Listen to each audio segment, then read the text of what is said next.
The Great Hall of the Galactic Council stretched higher than most species could see. Thousands of delegates from hundreds of worlds sat in their designated sections, their voices creating a noise that sounded like a strange ocean. Above them, all the Council Primes stood at the central podium, their forearms raised for silence. Ambassador Marcus Chen sat in the human section, far in the back where the younger species were placed. His fingers drummed nervously on the armrest of his chair. He had been part of the Council for only 3 years, and humanity still felt like guests who might be asked to leave at any moment. The matter of the Viridian situation has been discussed for 6 standard months, the Council Prime announced. Their voice echoed through translation devices that every species wore. We must now vote on the proposed solution. Chen leaned forward. The Viridian situation, that was what they called it. Not a catastrophe, not a tragedy, a situation. The Viridians were dying. Their home star was collapsing faster than anyone had predicted. The entire species needed to evacuate their planet within 2 years, or they would all perish. It should have been simple. The galaxy had thousands of ships. There was plenty of room on other worlds. But the Viridians had a problem. Their biology was unique, fragile in ways that made them difficult to transport. Standard faster-than-light travel killed them. The radiation from most engines stopped their hearts within hours. Special ships would need to be built, ships that cost enormous amounts of money and resources. The Council had done the mathematics. They had run the numbers through their computers and economic models. The result was clear to them. Saving the Viridians was too expensive. In the front section, where the powerful species sat, the Zathari representative stood. The Zathari were an old species, one of the founding members of the Council. They looked like massive cats that walked upright, with silver fur and eyes that seemed to judge everything they saw. The cost would be substantial, the Zathari said. 240 billion credits to build the necessary transport vessels. Another 100 billion to relocate them to a suitable world. We must ask ourselves if this is a wise use of resources, when those same resources could benefit billions of other citizens. Chen felt his hands clench into fists. They were talking about 16 million lives as if they were a bad investment. A Viridian stood in their small section, just a few rows ahead of Chen. Her name was Keshila, and Chen had spoken with her many times over the past months. She was young, barely 30 in human years, with pale blue skin that seemed to shimmer under the chamber lights. Her people were beautiful, delicate, with large eyes that showed every emotion they felt. Honored Council, Keshila said, her voice shaking but clear. We understand the burden we represent, but we are not asking for charity. We are asking for time. Give us the chance to survive, and we will repay every credit. We will work for generations if we must. Our people are skilled in bioengineering and medical research. We have knowledge that could benefit the entire galaxy. Please, we are not asking you to give us everything. We are only asking you not to let us die. The chamber fell quiet for a moment. Chen saw some delegates look uncomfortable. Others, simply, looked bored as if they had heard this plea too many times already. Then the consortium representative spoke. The consortium was a collection of wealthy trade worlds, species that had built their power on business and profit. We sympathize with the Viridian people, the representative said in a voice that held no sympathy at all. But we must face reality. The Viridians number only 16 million. The cost per individual exceeds 20,000 credits. This is not sustainable. There are other species, other causes that could use these resources more effectively. They are people, not numbers in a budget report. Chen found himself standing, the words bursting out before he could stop them. Thousands of eyes turned to look at him. The Council Prime's expression showed surprise. Junior members rarely spoke out of turn. Ambassador Chen of Earth, the Council Prime said slowly. You wish to address the Council? Chen's heart pounded. He knew he was breaking protocol. He knew he might damage humanity's standing. But when he looked at Keshila, saw the hope and fear in her eyes, he could not stay silent. Yes, Council Prime. I speak not just for Earth, but for the basic principles this council was founded on. We tell ourselves we are civilized. We tell ourselves we are better than the chaos of the old days when species fought and conquered each other. But what are we if we let an entire people die because helping them is inconvenient? What does that make us? The Zathari representative turned to face him. It makes us practical, young human. The universe is not fair. Resources are limited. We cannot save everyone. We are not trying to save everyone, Chen shot back. We are trying to save 16 million people who have done nothing wrong except have the bad luck to evolve on a world with a dying star. If we cannot help them, if we choose not to help them, then this council is nothing but a club for the rich and powerful. The human speaks with passion, another delegate said, but passion does not pay bills. Where would these resources come from? Who would sacrifice for the Viridians? Chen opened his mouth, but before he could answer, the Council Prime raised their arms again. Enough debate. We have discussed this matter thoroughly. It is time to vote.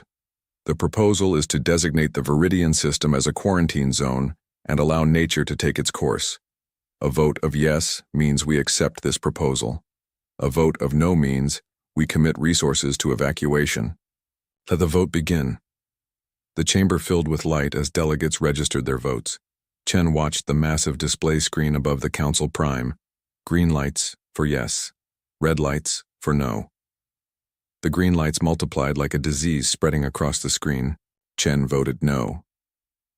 His light appeared on the screen, one small red dot among a sea of green. Keshla sat down slowly in her seat. Chen could see her shoulders shaking. The final tally appeared, 847 in favor of abandonment. Only 3 against. The motion passes, the Council Prime announced. The Viridian system will be quarantined. No resources will be allocated for evacuation. This session is adjourned. The chamber erupted in noise as delegates stood and began to leave. Most looked relieved. Some looked uncomfortable but said nothing. Chen saw Keshla sitting alone, her face in her hands. He made his way to her. "I am so sorry," he said. She looked up at him with tears streaming down her face. "You voted for us. Your species and 2 others. But it was not enough." "It is not over," Chen said, though he did not know if he believed his own words. "Yes, it is," Keshla whispered. "In 2 years, my people will be gone. The galaxy has decided we do not matter enough to save." Chen left the council chambers feeling a rage he had never known before. As he walked through the corridors to the transport station, he pulled out his communication device. He recorded a message, his hands shaking with anger. "This is Ambassador Marcus Chen to Earth Central Command. The Council has voted to abandon the Viridians. They are going to let 16 million people die because it costs too much to save them. I am formally requesting that Earth consider independent action. We cannot let this stand. We cannot be part of a system that values profit over life. If the galaxy will not save them, then maybe we should." He sent the message knowing it would reach Earth in hours, knowing it might cost him his career, knowing it might cost humanity its place in the Council. But as he left the Council station and looked out at the stars, he knew he had done the right thing. Sometimes the right thing was the only thing, no matter the cost. The news reached Earth like a thunderclap. Within hours of Ambassador Chen's message, every major news network was running the story. Images of the Viridians appeared on screens across the planet. Their delicate blue faces, their large expressive eyes, their desperate pleas to the Council. And then the vote. That terrible sea of green lights that condemned them to death. In São Paulo, protesters filled the streets by the thousands, holding signs that read, "We are all Viridians and the galaxy chose wrong." In New York, students at the university occupied the United Nations building, demanding action. In Shanghai, Beijing, Mumbai, Lagos, Moscow, and 100 other cities, the message was the same. Humanity would not stand by and watch innocent people die. The Earth government met in emergency session.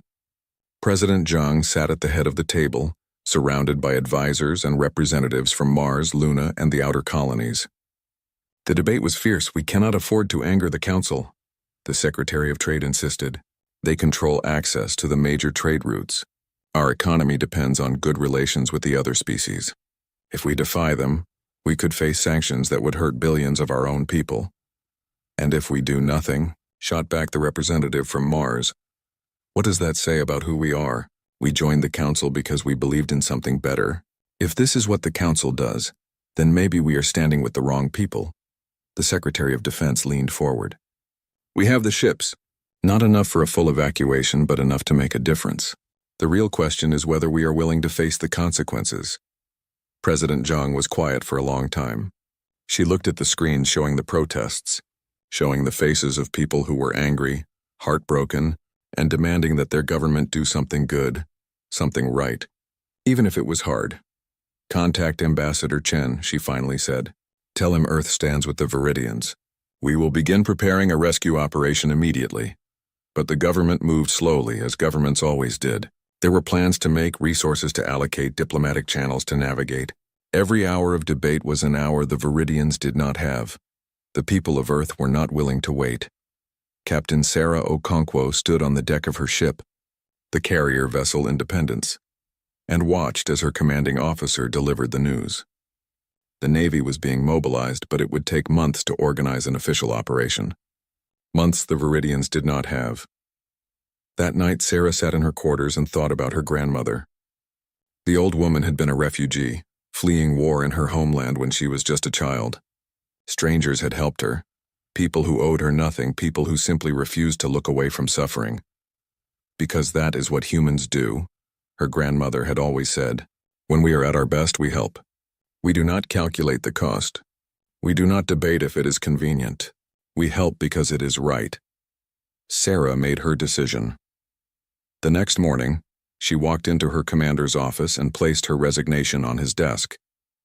"Sir, I am leaving the service effective immediately. I am going to help the Viridians." Her commander looked at her for a long moment. "You will be throwing away a brilliant career, Captain. You could be an admiral one day." "What good is being an admiral if I do nothing when it matters?" Sarah replied she was not alone. Within days, hundreds of military personnel resigned to join what was being called the Independent Rescue Fleet. Civilian ship captains volunteered their vessels. Engineers, doctors, teachers, and ordinary people who had never been to space signed up to help in any way they could. A young programmer named David Lin created a website where people could donate money and resources. Within the first day, it raised 300 million credits. Within a week, over 2 billion. Not from governments or corporations, but from ordinary people giving whatever they could spare. In orbit around Mars, the fleet began to gather. They were a strange collection. Old cargo ships, retired military vessels, private yachts, mining ships, and colony transports. 47 ships in total, many of them barely spaceworthy, held together by determination and hope. The biggest problem was the Viridian biology. Standard transport would kill them within hours. Human engineers and scientists worked around the clock, trying to design specialized pods that would protect the Viridians during the journey. Dr. Amira Hassan led the biological engineering team. She had studied the Viridian medical files that Keshala had sent, looking for any way to make transport possible.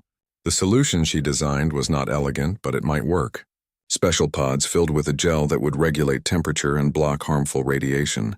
Each pod could hold one Viridian in a state of partial hibernation. "It is not perfect," Dr. Hassan admitted to Sarah. "Some of them might not survive the journey. The pods are experimental. We have not had time for proper testing. How many can we save with what we have?" Sarah asked. Dr. Hassan did the calculations. "If everything works perfectly, if we do not lose any ships, if all the pods function as designed, we can evacuate maybe 60% of their population. 9 million people. And the others? They will die on their world when the star collapses." Sarah felt the weight of those words. They could not save everyone. But 9 million was better than 0. 9 million people who would live because humans refused to look away. 3 weeks after the council vote, the Independent Rescue Fleet was as ready as it would ever be. Sarah stood on the bridge of the Independence, which had been rechristened by its crew. Around her, the 47 ships prepared for departure. President Zhang appeared on the main screen, broadcasting to the entire fleet. "What you are about to do is not officially sanctioned by the Earth government. We cannot protect you from council sanctions. We cannot guarantee your safety. But know this, every person on Earth is watching. We are proud of you. You carry humanity's hope with you." Then another face appeared, Ambassador Chen, looking tired but determined. The Council has issued a formal warning. They say any ship that enters the Viridian system will be considered in violation of the quarantine. They say there will be consequences. I say let them try to stop you. The Council's warning came officially an hour before the fleet departed. Any interference with the Viridian quarantine would result in humanity's immediate expulsion from the Council and comprehensive trade sanctions against all human worlds. Any ships entering the system would be fired upon. Sarah read the warning and then deleted it. She opened a channel to the entire fleet. Everyone has heard the threats. Anyone who wants to turn back, I understand. No one will judge you. This is your last chance to reconsider. Not a single ship powered down. Not a single captain requested permission to withdraw. Then let's go save some lives, Sarah said. The fleet engaged their faster-than-light drives and vanished into the darkness of space, heading toward a dying star and a people the galaxy had abandoned.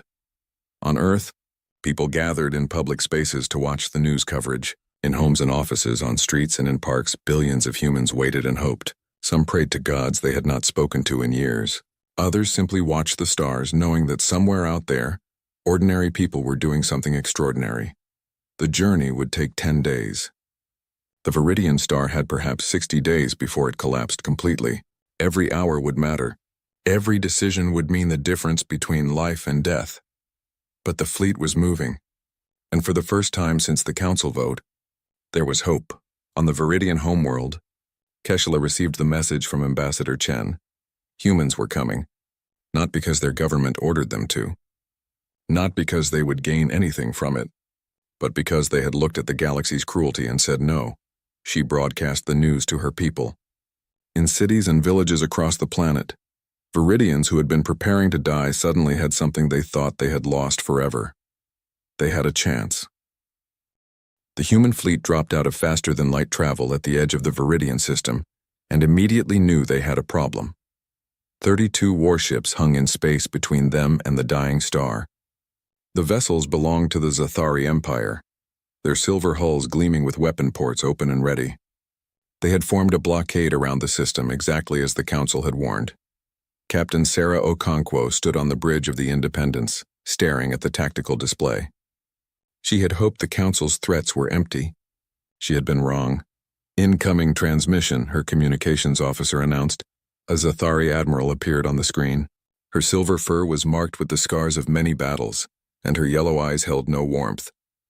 Human vessels, you are in violation of Council quarantine protocols. Turn back immediately or you will be fired upon. Sarah took a deep breath. Behind her, she could feel the tension from her crew. They had come so far, they could not stop now. Admiral, we are on a humanitarian mission. We are not here to fight. We are here to save lives. The Council has ruled. The Viridian system is closed. Turn back. We will not turn back, Sarah said quietly. You will have to shoot us. The Zathari admiral's expression did not change. If that is your choice, the channel closed. Sarah looked at her crew. All ships' maximum shields form a protective formation around the transport vessels. We are going in. The fleet moved forward 47 ships against 32 warships. It should not have been a contest. The Zathari vessels were military-grade, designed for war. Most of the human ships were civilian, with shields meant to protect against asteroids and radiation, not weapons fire. But Sarah was betting on something. She was betting that the Zathari did not really want to massacre unarmed rescue workers in full view of the galaxy.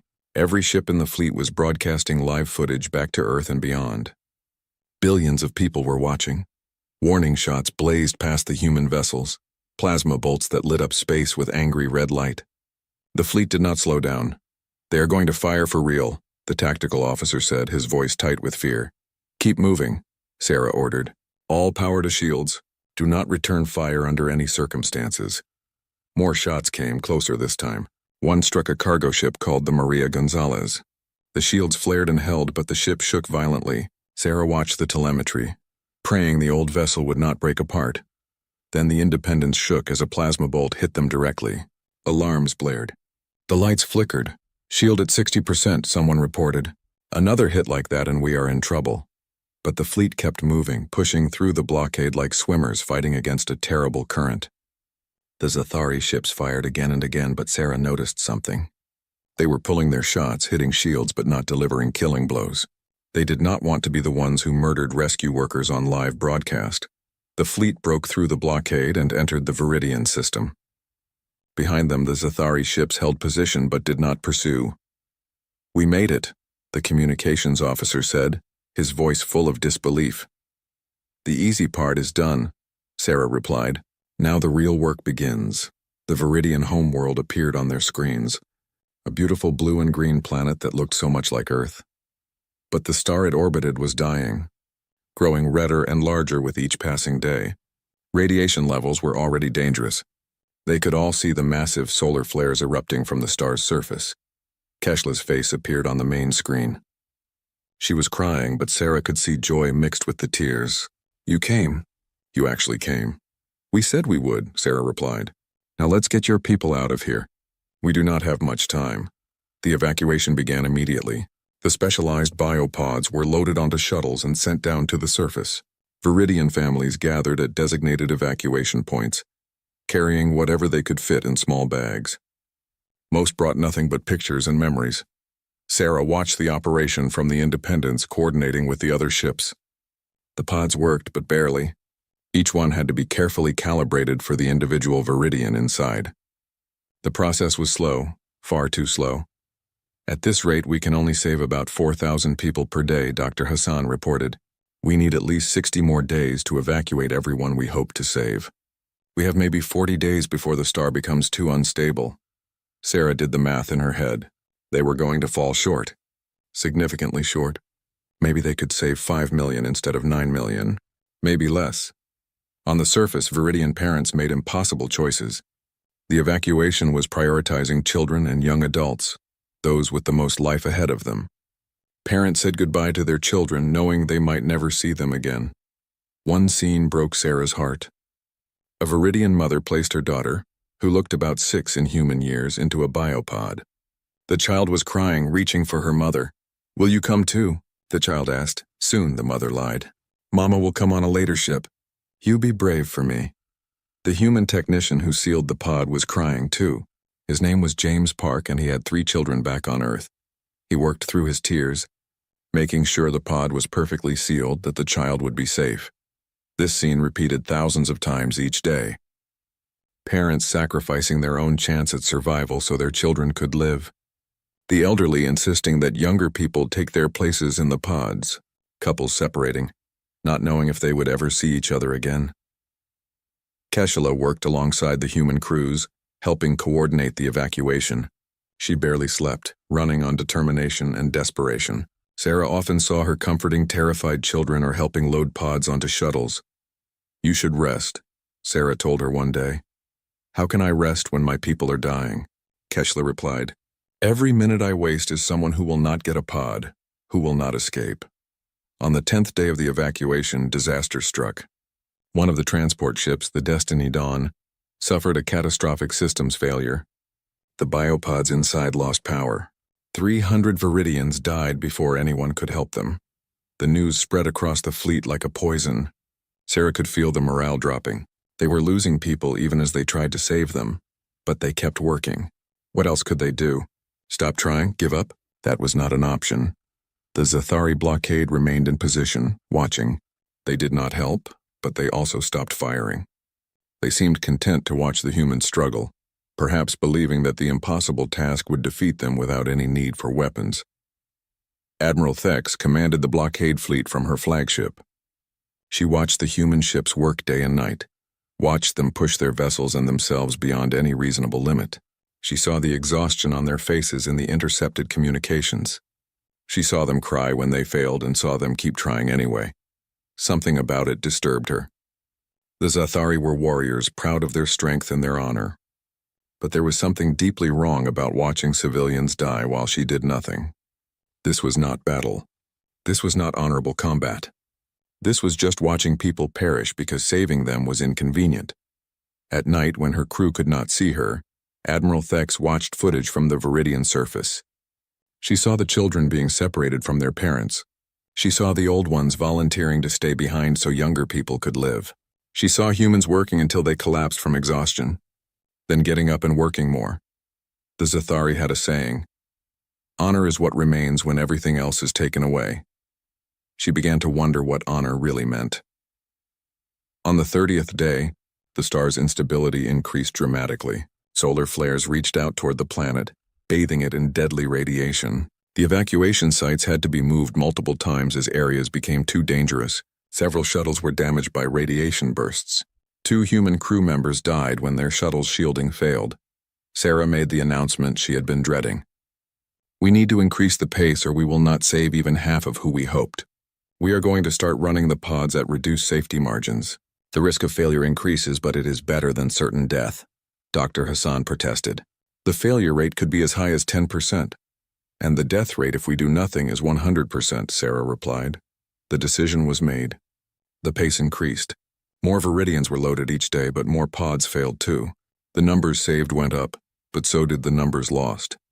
Every life lost felt like a personal failure to Sarah. She stopped sleeping more than 2 hours a night. She stopped eating regular meals. Her crew worried about her, but they were all pushing themselves just as hard.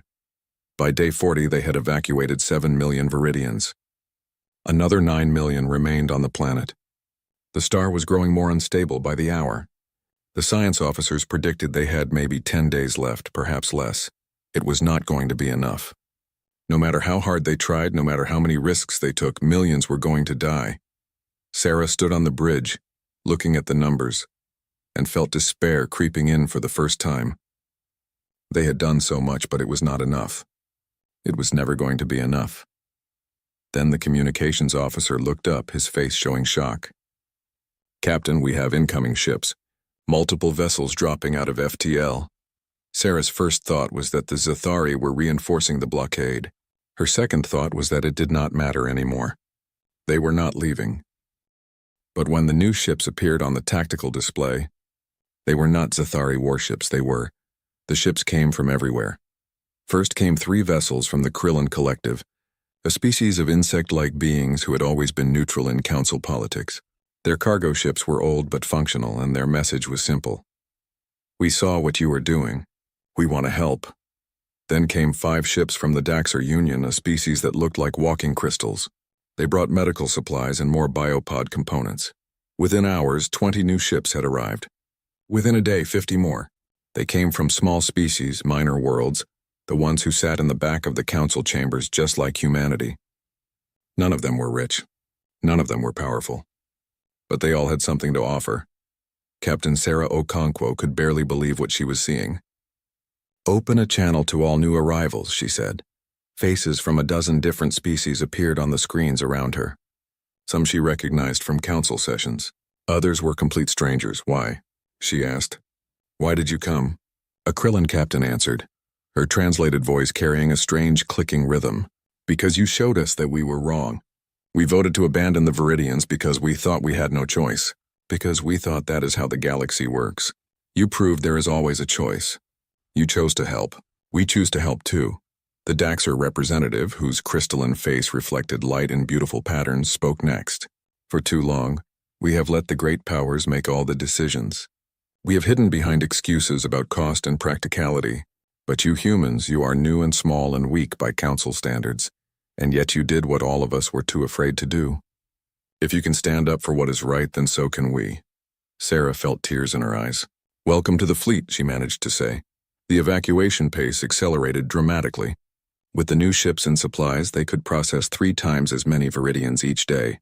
The specialized pods were still the bottleneck, but the other species had brought raw materials and fabrication equipment. Working together, they began producing new pods much faster. Dr. Hassan worked with scientists from 6 different species, sharing knowledge and techniques. A Daxer medical specialist suggested a modification to the gel mixture that reduced pod failure rates by half. A Krillin engineer designed a more efficient power system that let each pod operate longer.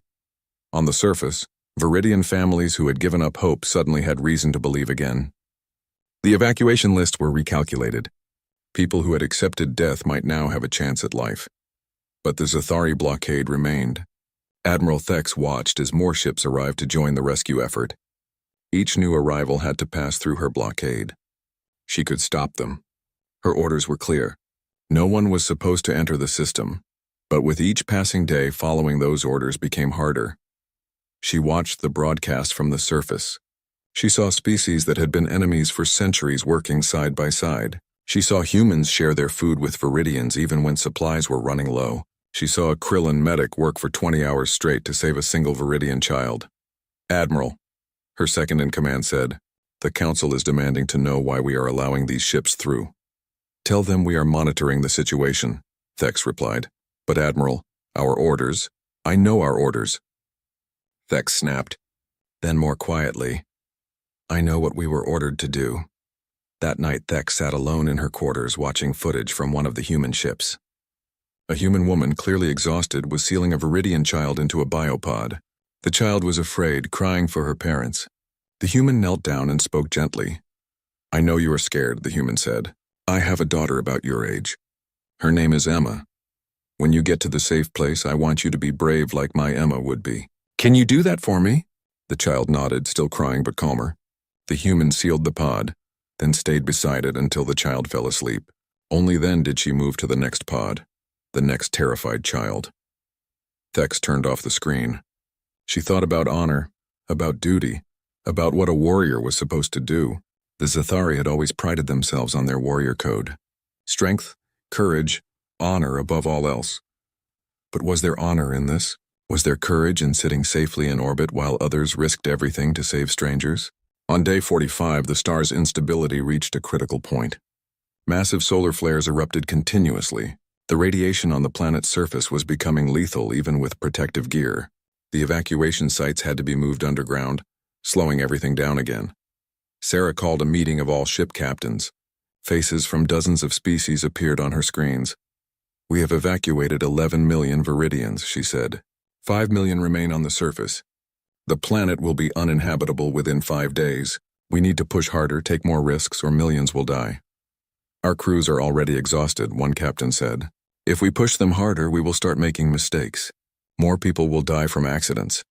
And if we do not push harder, we will leave 5 million people behind," Sarah replied. "I am not ordering anyone to do more than they can. But I need to know what we have left to give." There was silence for a moment. Then the Krillin captain spoke. "My crew has voted. We will work without sleep shifts until this is done. We will rest when the Viridians are safe." One by one, the other captains agreed. They would push beyond exhaustion, beyond what was safe, beyond what was reasonable, because the alternative was giving up, and none of them could live with that. The Zathari blockade watched as the rescue ships pushed themselves to the breaking point. Admiral Thex saw human crew members collapse from exhaustion and be carried to medical bays, only to return to work hours later against doctors' orders. She saw ships running on backup systems because their primary engines had burned out from overuse. She saw species that had never spoken to each other before working together like they had been friends for years. On day 47, Admiral Thex received a direct order from the Zathari High Command. The Council had decided the rescue effort had gone on long enough. The humans and their allies were making the Council look bad. The blockade was to open fire and force the rescue ships to leave immediately. Thex read the order 3 times. Then she stood up and called her senior officers to the bridge. "We have received orders to fire on the rescue vessels," she told them, "to destroy civilian ships engaged in humanitarian work, to kill people who are trying to save lives." Her officers looked uncomfortable. None of them spoke. "I want each of you to think about this carefully," Thex continued. "We are warriors. We serve the Zathari Empire and follow orders. But we also have a code of honor. We do not make war on the defenseless. We do not strike down those who are not threats to us. We do not kill people who are trying to help others." "Admiral, if we disobey, we will be branded traitors," one officer said quietly. "Yes," Thex agreed. "We will lose everything. Our ranks, our honors, possibly our lives. The Empire will call us cowards and criminals." She looked at each of them. "But if we follow these orders, what will we be? What kind of warriors fire on rescue ships? What kind of people are we if we massacre those who are trying to do good?" The bridge was silent for a long moment. Then her second-in-command stood. "I stand with you, Admiral. Whatever you decide." One by one, the other officers stood as well. Thex nodded slowly. "Then let us choose honor over orders. Even if it costs us everything." She opened a channel to the rescue fleet. Sarah's face appeared on the screen, showing surprise at the communication. "Captain Okonkwo," Thex said formally, I have been ordered to fire on your vessels and force you to leave. I am here to inform you that I will not follow those orders. Sarah stared at her. Why? Because I have watched you for 47 days. I have seen humans and Krillins and Daxer and a dozen other species work together, risk everything for people who cannot repay you. I have seen courage that puts my warrior people to shame. I thought I understood honor. You have taught me that I was wrong. Thex took a deep breath. The Zathari blockade is standing down. We will not interfere with your work. More than that, my ships will assist with the evacuation. We cannot do much, but we can transport some Viridians to safety. Admiral, Sarah said slowly, you know what this means for you. Yes. But my crew and I have decided that some things matter more than our careers. Some things matter more than our lives. The Viridians matter more. The channel closed. Within minutes, the Zathari warships moved out of blockade formation. Their shuttles began making trips to the surface, carrying Viridians to safety. The massive military vessels were not designed for refugee transport, but the Zathari crews made it work anyway. The news spread across the galaxy like wildfire. The Zathari, the proud warrior species, had defied the Council to help with the rescue. If they could change their minds, anyone could. More ships arrived. Some came from the consortium worlds, sent by individual captains who defied their own governments. Some came from species that had voted to abandon the Viridians but had been haunted by that choice ever since. By day 50, there were over 200 ships in orbit. The fleet had grown from 47 civilian vessels to an armada of rescue workers from across the galaxy. They worked together, shared resources, and pushed themselves to save every life they could. On day 52, with the star entering its final collapse. 1 year later, Earth orbit was crowded with ships. Representatives from 240 species had come to witness the dedication of the memorial station. The structure hung in space near Luna, a beautiful ring of silver and light that could be seen from Earth's surface. At its heart was a wall made of crystal inscribed with names, 1,247 names. The humans who had died during the rescue operation, some from equipment failures, some from radiation exposure, some from exhaustion, their hearts giving out after pushing themselves too far for too long. Each name represented someone who had looked at innocent people dying and said, "Not on my watch." Captain Sarah Okonkwo stood near the memorial, though she no longer needed to stand. Her legs had been destroyed by radiation during the final days of the evacuation. The doctors had done what they could, but some damage was beyond healing. Now she used a wheelchair, one that floated on anti-gravity generators. She did not mind. She was alive. 15 million Viridians were alive. That was what mattered. Keshla stood beside her, now wearing the formal robes of the Viridian ambassador to Earth. Her people had been given land on 3 different worlds in human-protected space.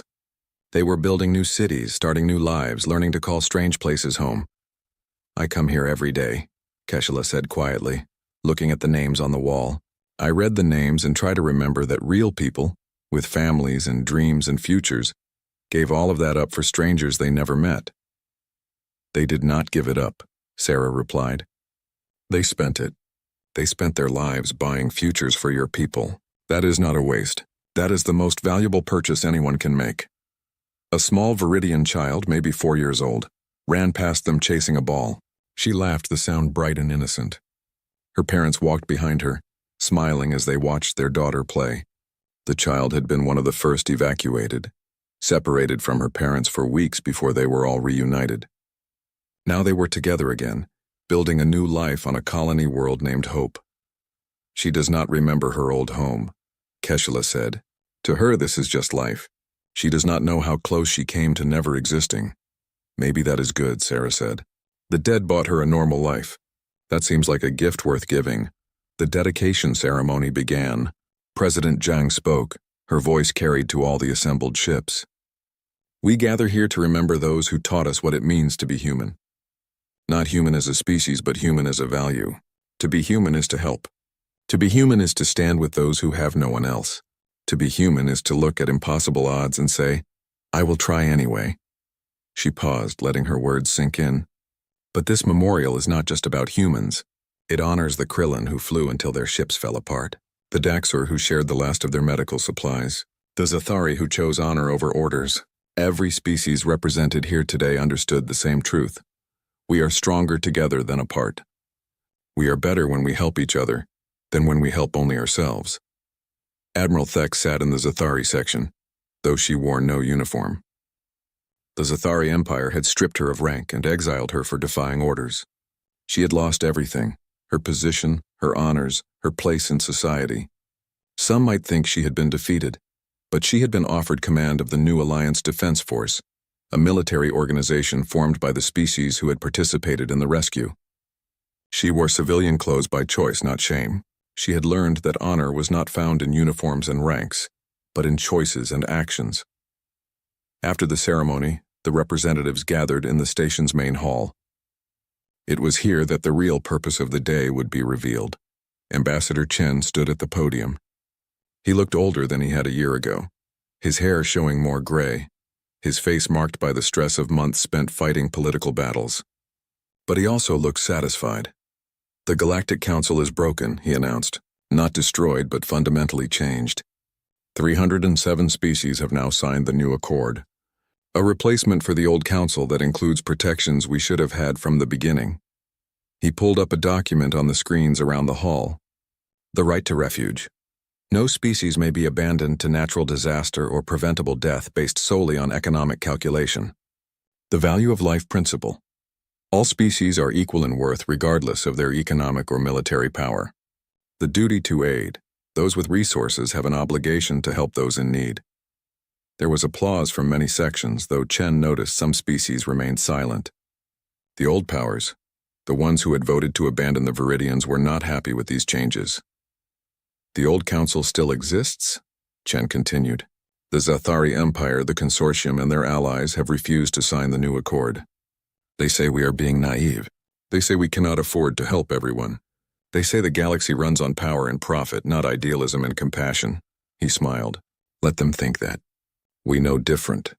We have seen what happens when ordinary people from ordinary worlds decide to help each other. We have seen the impossible become possible. We are the new accord and we stand together." The applause was thunderous this time. 300 species, most of them small and weak by traditional measures, united by a shared belief that there was a better way to live in the galaxy. But Chen had one more announcement. The new accord recognizes humanity's actions as the catalyst for this change. We are being offered a permanent seat on the Council of Equals, the governing body of the new accord. This was met with approval from almost everyone. Humanity had earned it. "But there is another honor being given today," Chen said. "Captain Sarah Okonkwo, would you please join me?" Sarah floated her wheelchair to the podium. She had not known this was coming. Chen smiled at her. "The independent rescue fleet operated without official sanction. You led it without any military authority. You risked everything without any promise of reward. The new accord wishes to offer you the position of Director of Emergency Response, with the authority to coordinate rescue operations across all member species." Sarah stared at him. "You want me to do this again? To organize more rescue missions? We want you to build a system so that next time, if there is a next time, we are ready. We want ships designed for evacuation, trained crews who know how to handle disasters, protocols that work. We want to make sure that no species is ever abandoned again." Sarah thought about the 600,000 Viridians who had not made it, about the mistakes made from inexperience and desperation, about how many more they might have saved if they had been prepared. "I accept," she said. The applause was deafening. 6 months after that, the first disaster response drill took place. 300 ships from 80 species practiced evacuating a simulated disaster zone. It went better than the actual Viridian rescue, though there were still problems to solve. Sarah worked with her team to fix each issue, improving the system bit by bit. The Viridian colony world of hope grew and prospered. The Viridians, grateful beyond words, threw themselves into repaying the debt they felt they owed. Their scientists shared their knowledge of bioengineering freely. Their engineers helped design better evacuation systems. Their artists created monuments to the species that had saved them, beautiful works that spread across the new Accord worlds. But Kashila told them they did not need to repay anyone. "You are alive," she said. "That is payment enough. Live well, be happy. That is what those who died wanted for us." On Earth, in Sao Paulo and New York and Shanghai and Lagos and 100 other cities, monuments were built to the rescue workers. Some listed names. Others showed images of the rescue, humans and aliens working side by side, Children visited these monuments on school trips, learning about the time their species had looked at a dying world and refused to look away. The old council continued to exist, diminished, but not destroyed. The Zathari Empire and their allies still had power, still controlled major trade routes and wealthy systems. But their influence was fading as more species chose to join the new accord instead. Some said the galaxy was now divided.